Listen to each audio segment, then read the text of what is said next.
తెలంగాణలో కేంద్ర మంత్రుల వరుస పర్యటనలు రాజకీయంగా ప్రాధాన్యత సంతరించుకుంటున్నాయి. ఇటీవల కేంద్ర ఆరోగ్య శాఖ మంత్రి జేపీ నడ్డా, రక్షణ శాఖ మంత్రి రాజ్నాథ్ సింగ్ రాష్ట్రంలో పర్యటించగా నేడు కేంద్ర రైల్వే సమాచార సాంకేతిక శాఖ మంత్రి అశ్విని వైష్ణవ్ హైదరాబాద్కు రానున్నారు. ఈ సందర్భంగా పారిశ్రామికవేత్తలతో సమావేశమై పెట్టుబడులు, పారిశ్రామిక అభివృద్ధిపై చర్చించనున్నారు. అనంతరం రంగారెడ్డి జిల్లా కొడంగల్లోని మేధా రైల్వే బోగీస్ ఫ్యాక్టరీతో పాటు ఫ్యాబ్ సిటీ రోడ్లోని మేధా సెర్వో డ్రైవ్స్ ఫ్యాక్టరీని సందర్శించనున్నారు. తెలంగాణకు కేంద్ర ప్రభుత్వం అందిస్తున్న నిధులు, ప్రాజెక్టులు, అభివృద్ధి కార్యక్రమాలను ప్రజలకు తీసుకెళ్లే దిశగా బీజేపీ వ్యూహాత్మకంగా అడుగులు వేస్తోందన్న చర్చ కూడా రాజకీయ వర్గాల్లో సాగుతోంది.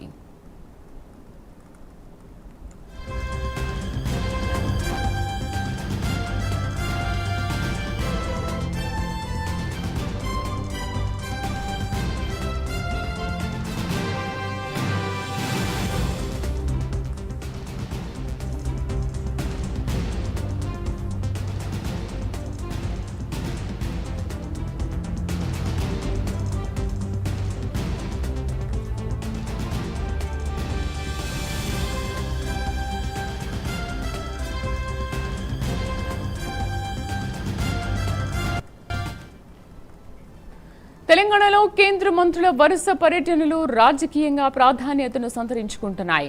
ఇటీవల కేంద్ర ఆరోగ్య శాఖ మంత్రి జేపీ నడ్డా, రక్షణ శాఖ మంత్రి రాజ్నాథ్ సింగ్ రాష్ట్రంలో పర్యటించగా నేడు సమాచార సాంకేతిక శాఖ మంత్రి అశ్విని వైష్ణవ్ హైదరాబాద్కు రానున్నారు. ఈ సందర్భంగా పారిశ్రామికవేత్తలతో సమావేశమై పెట్టుబడులు, పారిశ్రామిక అభివృద్ధిపై చర్చించనున్నారు. అనంతరం రంగారెడ్డి జిల్లా కొండకల్లోని మేధా రైల్వే బోగీస్ ఫ్యాక్టరీతో పాటు ఫ్యాబ్ సిటీ రోడ్లోని మేధా సెర్వో డ్రైవ్స్ ఫ్యాక్టరీని సందర్శించనున్నారు. తెలంగాణకు కేంద్ర ప్రభుత్వం అందిస్తున్న నిధులు, ప్రాజెక్టులు, అభివృద్ధి కార్యక్రమాలను ప్రజలకు తీసుకెళ్లే దిశగా బీజేపీ వ్యూహాత్మకంగా అడుగులు వేస్తోందన్న చర్చ కూడా రాజకీయ వర్గాల్లో నడుస్తోంది.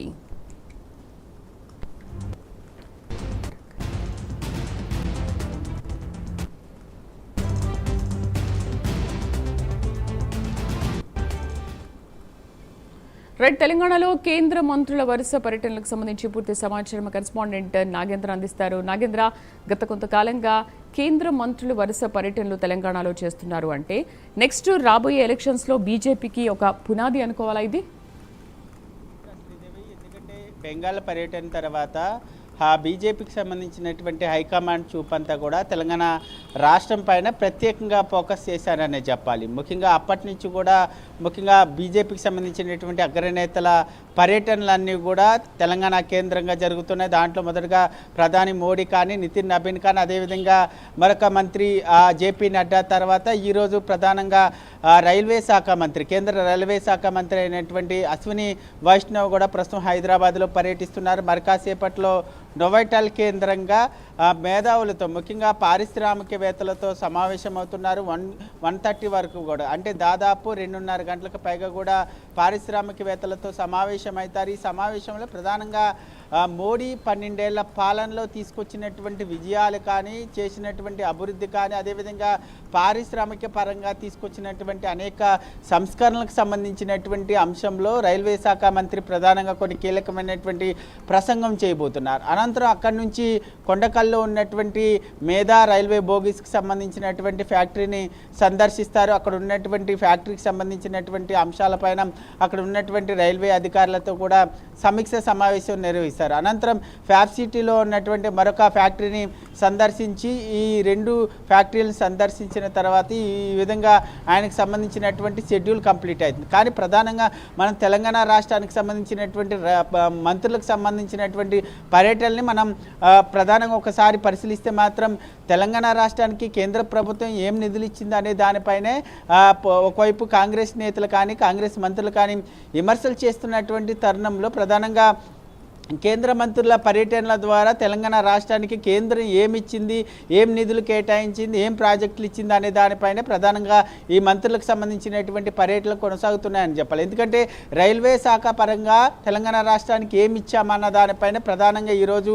కేంద్రం నుంచి రైల్వే శాఖకి ఎన్ని నిధులు వచ్చాయి, ఎన్ని ప్రాజెక్టులు ఇచ్చామన్న దానిపైన అశ్విని వైష్ణవ్ చాలా కీలకమైనటువంటి ప్రసంగం చేయబోతున్నారు. దాంతోపాటు మరొకవైపు 2 రోజుల క్రితం అంటే మొన్న జరిగినటువంటి నితిన్ మొన్న జరిగినటువంటి జేపీ నడ్డాకు సంబంధించినటువంటి పర్యటనలో కూడా ఆరోగ్య శాఖకు సంబంధించినటువంటి అంశంలో కేంద్రం నుంచి దాదాపు ప్రతి తెలంగాణలో ఉన్నటువంటి ప్రతి ప్రభుత్వ హాస్పిటల్స్కి నడవాలంటే కేంద్రం నుంచి వచ్చేటటువంటి నిధులతోనే ప్రభుత్వ హాస్పిటల్స్ అన్నీ కూడా రన్ అవుతున్నాయనేటటువంటి అంశాన్ని కూడా ఆయన స్పష్టం చేయడం జరిగింది. దాంతోపాటు మరొకవైపు కేంద్రం నుంచి ఎయిమ్స్ కానీ ఇతర ఆరోగ్యానికి సంబంధించినటువంటి ఇతర వ్యవస్థలన్నీ కూడా కేంద్రం నుంచే నడుస్తున్నాయంటూ కూడా ఆయన చెప్పినటువంటి పరిస్థితి. దాంతోపాటు తెలంగాణ రాష్ట్రానికి ఎంతవరకు నిధులు ఇచ్చామనేటటువంటి అంశాన్ని కూడా జేపీ నడ్డా స్పష్టం చేయడం జరిగింది. ఈరోజు మరొకసారి అశ్వని వైష్ణవ్ కూడా రైల్వే శాఖకు సంబంధించినటువంటి అంశంలో కేంద్ర ప్రభుత్వం ఈ 12 సంవత్సరాలు ఎన్ని లక్షల కోట్ల రూపాయల నిధులు ఇచ్చారన్న దానిపైన ఒక